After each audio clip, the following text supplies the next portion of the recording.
खबरों में आगे बढ़ते गाजियाबाद के लोनी भोपुरा रोड पर तेज रफ्तार कार ने बाइक सवार को टक्कर मार दी। पेट्रोल पंप से तेल निकालकर बाइक सवार युवक जा रहे थे, तभी तेज रफ्तार एक कार ने ये टक्कर मारी।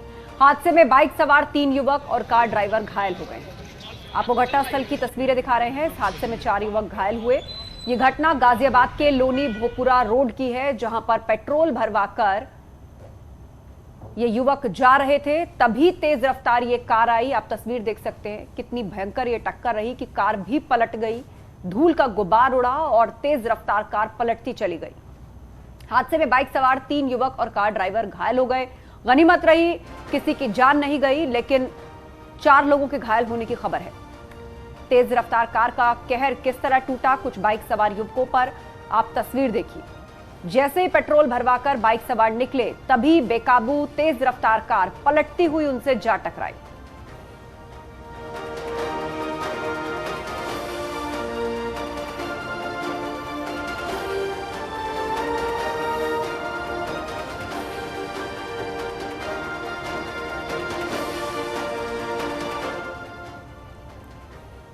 अब चलिए खबरों में आगे बढ़ते हैं। जो डायरी अतीक के ससुराल में मिली है, उसमें तोता, मुर्गी, उल्लू जैसे शब्द का जिक्र किया गया है। दरअसल ये सभी कोड वर्ड्स थे जो कि उमेश पाल की हत्या के लिए बनाए गए थे। ये रिपोर्ट देखिए।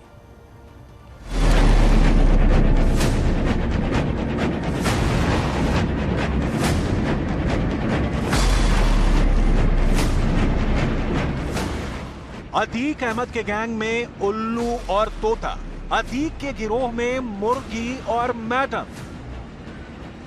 अतीक गैंग में राधे और साईं बाबा। ये नाम सुनकर चौंकिए मत, क्योंकि ये महज नाम नहीं बल्कि वो कोड वर्ड हैं, या यूं कहें कि वो सीक्रेट है जिन्हें देखकर पुलिस वालों के भी होश उड़ गए। ये वो कोड वर्ड हैं जिनमें उमेश पाल के मर्डर का हर राज छिपा है। कोड वर्ड की गुत्थी सुलझी तो हत्या के राज से भी पर्दा उठ गया। पुलिस को इसका पता उस रजिस्टर से चला जो यूपी के बाहुबली रहे अतीक अहमद के ठिकाने से उसने बरामद किया। जब उसे खोलकर पुलिस वालों ने देखा तो उनकी आंखें फटी रह गईं। असल में यही वो सीक्रेट रजिस्टर है जिससे ये पता चला कि उमेश पाल की हत्या की साजिश बहुत पहले से रची जा रही थी। गुजरात की साबरमती जेल जहां अतीक बंद था और यूपी की बरेली जेल जहां अशरफ बंद था, वहां पे ये प्लान तैयार किया गया था कि वारदात के पहले और बाद में कोई मोबाइल फोन का इस्तेमाल नहीं करेगा। वारदात के बाद सबको एक-एक आईफोन और 3-3 सिम कार्ड दिए गए थे। इसी के साथ ये भी तय किया गया था कि जब वो फोन पर बात करेंगे तो कोई भी एक दूसरे का नाम नहीं लेगा। इसलिए कुछ कोड वर्ड तैयार किए गए और हुक्म दिया गया कि बातचीत में सभी शूटर और गुर्गे अपने नाम के बदले इन्हीं शब्दों का इस्तेमाल करेंगे, जिनको पुलिस ने डिकोड कर लिया। सूत्रों के मुताबिक अतीक को बड़े और अशरफ को छोटे कोड वर्ड दिया गया था। इसी तरह शूटर गुलाम को उल्लू, जबकि गुड्डू मुस्लिम को मुर्गी नाम दिया गया। जबकि बिहार के रहने वाले अरमान का कोड वर्ड बिहारी रखा गया था। अपने बेटे असद को अतीक ने राधे का नाम दिया था, क्योंकि वो फिल्म तेरे नाम में राधे का किरदार निभाने वाले सलमान खान की तरह लंबे बाल रखता था। मगर मामला यहीं तक नहीं रुका। अतीक और अशरफ के साथ सभी शूटर्स के नाम रखे जा चुके थे, लेकिन सबसे ज्यादा माथापच्ची थी शाइस्ता परवीन के कोड को लेकर, क्योंकि डर ये लग रहा था कि कहीं पुलिस को इसका भेद ना पता चल जाए, और इस डर से ये कोड बदलना पड़ गया। क्योंकि जब इस साजिश में शामिल सारे लोगों के नाम तय किए गए थे, तब शाइस्ता को गॉड मदर का नाम दिया गया। लेकिन इस नाम से महिला होने का पता चल रहा था, इसलिए उसका कोड वर्ड बदलकर साईं बाबा रख दिया गया। वहीं परिवार का खाता बही देखने वाला आसाद कालिया का नाम लंगड़ा रखा गया, क्योंकि कमर दर्द की वजह से वो तेज नहीं भाग पाता था। अतीक का बहनोई अखलाक डॉक्टर है, जिससे लिहाजा उसे डॉक्टर कोड वर्ड दिया गया था।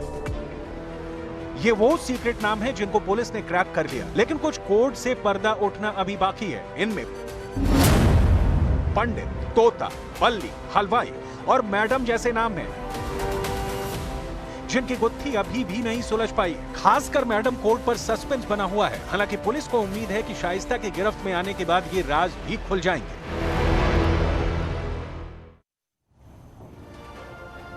तो एक बार फिर से बाबा बागेश्वर को लेकर छिड़ गया है सियासी महासंग्राम। बिहार में बाबा बागेश्वर का कार्यक्रम होने जा रहा है, लेकिन उससे पहले लालू प्रसाद यादव के बेटे और बिहार सरकार में मंत्री तेज प्रताप यादव ने दे दी है बाबा बागेश्वर को सीधी चेतावनी।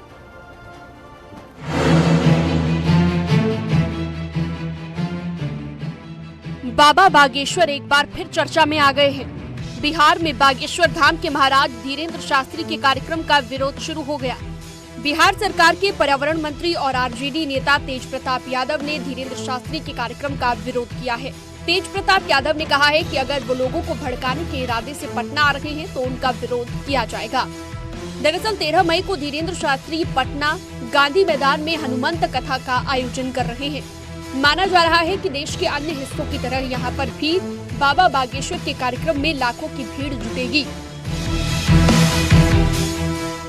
बाबा बागेश्वर की लोकप्रियता बढ़ती जा रही है। उनके प्रवचन सुनने के लिए दूर दूर से लोग पहुंचते हैं। बाबा बागेश्वर कई बार हिंदू राष्ट्र की गुहार लगा चुके हैं। इससे पहले भी आरजेडी ने धीरेन्द्र शास्त्री के कार्यक्रम का विरोध किया था। उन्होंने धीरेन्द्र शास्त्री के कार्यक्रम को रद्द करने की भी मांग की थी।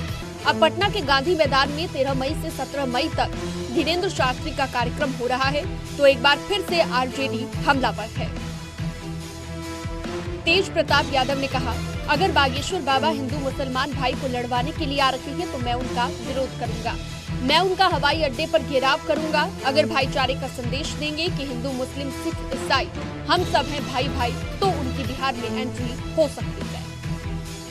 अभी तक तय कार्यक्रम के मुताबिक 12 मई की शाम को पटना के दीघा घाट से गांधी मैदान तक कलश यात्रा निकाली जाएगी। इस कलश यात्रा में लगभग 5100 महिलाएं शामिल होंगी। ऐसे में इतना तो साफ है कि देश के दूसरे हिस्सों के मुताबिक पटना में भी बाबा बागेश्वर धूम मचाने वाले हैं और उनका जादू लोगों के सिर चढ़कर बोलने वाला है। इन हालातों में तेज प्रताप के बयान से बाबा बागेश्वर के कार्यक्रम को लेकर सवाल उठ गए। Bureau report, news 18।